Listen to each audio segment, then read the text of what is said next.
Nous devons avoir un grand respect pour l'œuvre du Saint-Esprit en nous. Et plus encore, avoir un grand respect pour l'œuvre du Saint-Esprit en notre frère. Et ceci n'est pas toujours facile. Chercher à reconnaître et à estimer hautement chez notre frère tout ce qui pourrait nous faciliter cette vérité demande beaucoup d'efforts. En lui comme en nous, il n'y a qu'un petit commencement, une semence de vie divine entourée de beaucoup de choses encore charnelles et qui sont souvent déplaisantes.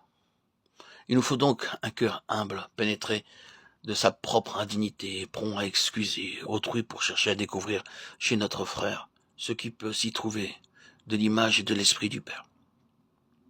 C'est ainsi que fit Jésus le dernier soir de sa vie terrestre, lorsqu'il dit à ses disciples: « L'esprit est prompt, mais la chair est faible. » Matthieu 26, 41.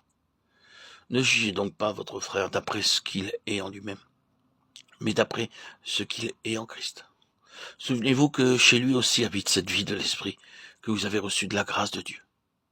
Et alors l'unité de l'esprit triomphera des divergences et des répugnances de la chair. L'esprit qui est en vous, et qui est également en votre frère, vous réunira par un lien d'unité et de vie qui viendra d'en haut. Que cette unité de l'esprit s'exerce d'une manière active dans vos rapports avec vos frères. Le lien qui unit les membres de mon corps est très vivant et réel, car il est toujours maintenu par la circulation du sang qui leur transmet la vie. Nous avons tous été baptisés dans un même esprit pour être un seul corps. Il y a un seul corps et un seul esprit. Il faut que cette unité de vie intérieure se manifeste et se fortifie par une communion d'amour qui s'exprime au dehors. Ne vous bornez donc pas à n'avoir de rapport qu'avec ceux qui pensent et adorent de la même manière que vous, de peur que l'unité ne vienne ainsi de la chair plutôt que de l'esprit. Que vos réflexions et vos jugements sur d'autres croyants soient toujours dictés par la charité, qui ne soupçonne point le mal. 1 Corinthiens 13, 5.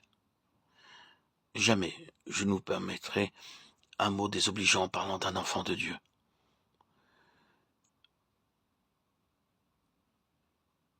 De même, vous aussi, interdisez-vous d'avoir un mot ou une pensée négative sur votre frère, votre sœur. Aimez donc tout croyant, non pour ce qu'il peut avoir de sympathique ou d'attrayant, mais à cause de l'Esprit du Père qui est en lui. Adonnez-vous toujours, tout particulièrement, à aimer et encourager autour de vous tous les enfants de Dieu qui, par ignorance, par faiblesse ou par quelque mauvaise disposition, ne savent pas qu'ils ont en eux l'Esprit et qui l'attristent. Le but de l'Esprit est de préparer en nous l'habitation de Dieu. Laissez l'Esprit se servir de vous pour faire son œuvre.